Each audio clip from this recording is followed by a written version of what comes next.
Hey guys, welcome back to Reality Check, Please. I'm your host, Cassie, and happy Monday.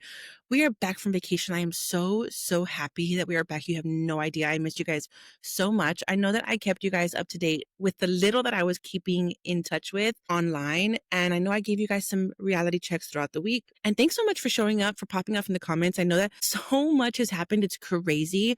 I think that kind of ironic, right? How everything lined up. You know, last weekend we had the Iris and Pepe breakup, Amaya and Brian, the reunion. So much has happened. And it's almost like they did it so purposefully, right? Like everything happened when I was on vacation. It was not fair. But nonetheless, it gives me so much to recap with you guys now that we are back. So let me know where you guys are watching from. Pop off in the comment section and let's jump right in because I'm itching to talk about this Ace interview with Speedy and everything that had my head spinning. So let's jump right in. So obviously I know that I had made a post earlier on, I think on YouTube and on TikTok, and how Ace kind of pissed me off the first 6 minutes. And obviously I had been keeping up. Shout out to Too Hot Tea.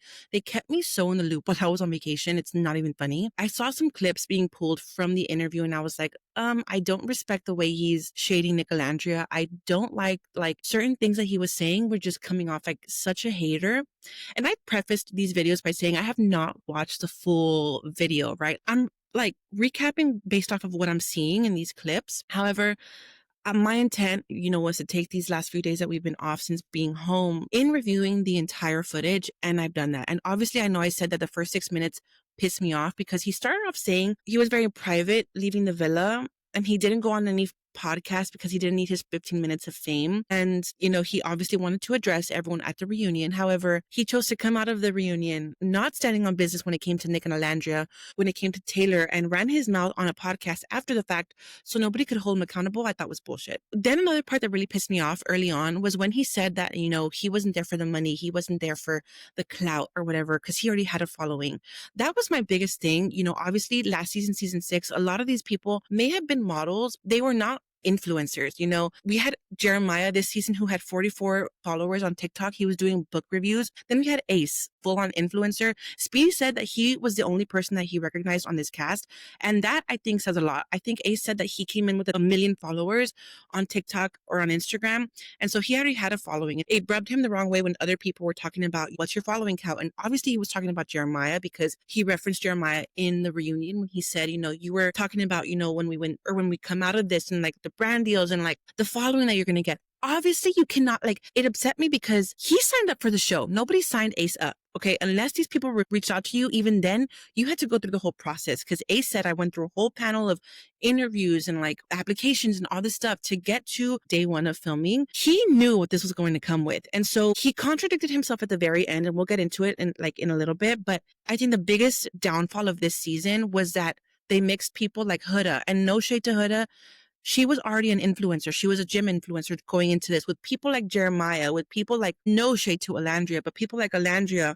When we also have like Jalen, who were normal people, you get me? Like who were not necessarily, I don't think Olandria was a model, but correct me if I'm wrong. I know Shelly, Amaya, Nic, Jeremiah, Pepe, I think, was a little bit of a model, and Andreina were all models. And so they had, I guess, like a bigger following than, half of the other islanders. So I think that it was not kind of fair game when this is a game show, I guess you could say, a dating game show based off of popularity or based off of, public voting.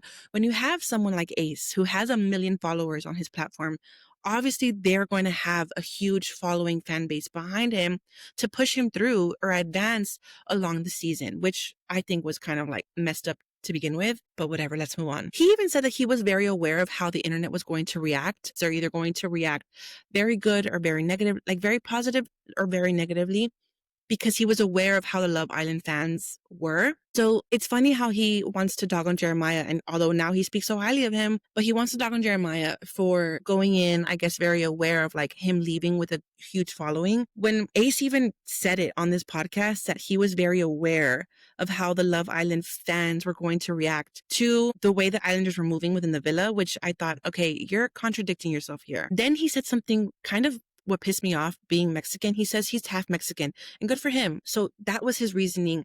He said that his whole conversation with Amaya and him, the day that they recoupled, the day that he coupled with Amaya, got obviously Franken edited. And I understand that a lot of editing happens and I get that. But he tried to say that her crying was to conversations of them having vulnerable moments, and they Franken edited it to make it seem like he was attacking her and that's why she was crying. So his argument was because he's half Mexican, he knew that Amaya's intentions with the whole babe thing were not so much terms of endearment or terms of communication as like the Latin Hispanic culture, but it was more to mark her territory. And that pissed me off because why did it take for Brian on the Stand on Business Challenge for him to communicate that to Amaya as a fellow like Latino for Ace to understand that? Like, I don't know, something about that. It felt like he was trying to manipulate or rewrite the narrative of his friendship with Amaya.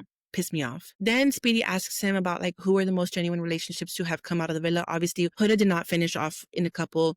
Amaya and Brian have broken up. Iris and Pepe have broken up. So I get it. I understand that. He said that obviously him and Shelly, Taylor and Clark, and left out Nic and Olandria. Obviously, we all saw the viral clips that went around of his opinion of Nic and Olandria not being real and how he dogged on Nic because Nic was not a friend on the outside world. How do you go from having such an intimate brotherhood in the villa and saying, these are my bros for life? You know, we've been through so much. He's now closer to Jeremiah, it seems like, on the outside than he ever was on the inside, than he is with Nic today in this moment. It's like, am I in the Twilight Zone? Is anyone so confused of Ace? So it's obviously a dig at Nic and Olandria. I think it's a dig at how he expected to have the Nic and Olandria edit. And when that did not happen, he's now going to dog on Nic and Olandria and say, oh, that's not real. The only real relationships to come out of this are obviously me and Shelly and Taylor and Clark, which I think is bogus. Honestly, at this point, I'm side-eyeing Ace and I'm side-eyeing Shelly for backing this man up when it came to her relationship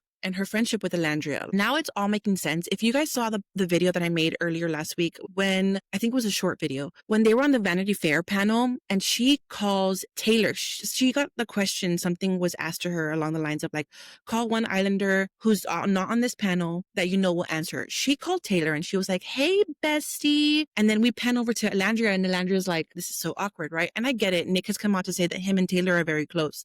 I get that. But Taylor and Nic were close from the very beginning. If your girl Shelly, like if your bestie is Shelly and you know the amount of like turmoil that Taylor caused and how he played in Olandria's face, and this is your sister, like who you claim like so hard to write for, and you're calling this man up and saying bestie, like Iris and Pepper were not on that panel. She should have called either one of them. And I get it. She didn't have many options, right? So I understand that. But I would have maybe just called Taylor and be like, hey, Taylor, like, hey, Tay, like, blah, blah, blah. For her to go as far as like oversell it and be like, hey, bestie, I love you. And they finish it off with it. And I love you, if I'm not mistaken. I was just like, what? Like, are we serious right now? I'm confused. I thought that was very weird. That started honestly sending up some red flags for me. But what do you guys think? Let me know in the comments. Am I being too weird about it? Because I don't think I am. I want to finish it off by saying, we obviously know that Ace has been saying, you know, he was influenced and there was influences on the show. This man came on this show and he prided himself on being a leader, and he was a leader, and he stood up to Austin. He thought he was standing up to Austin, right? And clocking Austin in the Stand on Business Challenge. And he was like, it's not my fault, like whatever. His character is not for everyone. And I get that. As a viewer, I can understand that. However, this man was trying to like stunt on Austin and saying, I'm a leader and like I'm 5'10". One of us 5'10" has a set of balls like bigger than the other. It's along the lines, right? Only for him to then say he was influenced by production. And I get it. Production can be very influential. People were leaving comments on my TikTok saying, yes, production can influence you, but production does not have the final say. And Ace is trying to make it seem that production was in his ear and they were forcing him and saying like, if you don't pick him, I think for me, honestly, either Ace was like working hand in hand with production to make sure that he had the Nic and Olandria edit.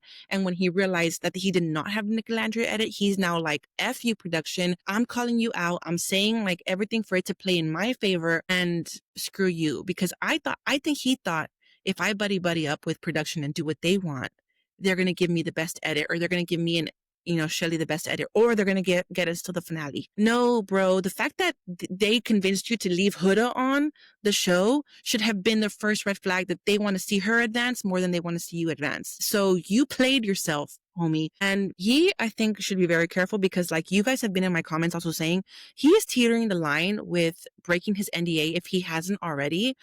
And honestly, I am just so sick of him. I hope that like they start questioning this man because he honestly, like, needs to be stopped at this point. I'm over. He's giving such hater. I honestly thought, like, you know what? He's being unproblematic. You know, he had a very strong character this season. So when we did not see or hear from him or Shelly, mainly him, because we saw Shelly in New York doing press. The fact that he left his girl alone in New York to do press so that he could prove a point and not want to address anybody until the reunion, huge red flag. And then he also said, I'm going to finish it off with this because I know we're rambling. When asked about his relationship with Shelly, Speedy asks him, are you dating? Are you boyfriend and girlfriend? He said no, that he is not going to be pressured by any man or woman to do anything that he does not want to do. We also heard Shelly on Kiki Palmer, if I'm not mistaken, say that they are not boyfriend and girlfriend yet, and she's made it clear to him, and that, you know, knowing Ace, he's going to do something over the top. But Ace thinks he's like some big-ish, right? And how what he says goes. And honestly, we're all for an age gap, right? Me and Manny have, I think, about a 4 or 5 year age gap. He's younger than me. So an age gap, I'm all for it. But Shelly is 28. Ace is 23, from what I'm being told per Google. So that is a 5 year age gap. That is the same as me and Manny. Ace is giving very, like, immature, controlling vibes, and I'm not with it. I think that the little red flags that I'm seeing, I don't like. I thought him, like I said, moving in silence was a very good thing. Obviously, he made a diss track. Then he did something great for his birthday. Like, he does great things. And like I said before, I'm very hot and cold when it comes to Ace. But the way he's moving now is giving little man syndrome. And I think that, and not so much because of his height, just by his character and the way he's moving. Like, he's trying to compensate with his height, and it's not like he's short, because he's not. He's taller than me. Like, I get that, but I don't know. What do you guys think? It's giving hater. I don't like it. I cannot respect it. I think that he needs to be careful, because he wants to teeter the line of like being a man and like speaking up and being real. And it's like, okay, you can be a man and be real by being respectful at the same time and not breaking your NDA. You know, he wants to act all tough, and I'm not vibing with that. But pop up in the comment section to let me know what you guys think. And we'll catch you later on today for another reality check. There's so much to catch up on. Love you guys. Bye. Happy Monday.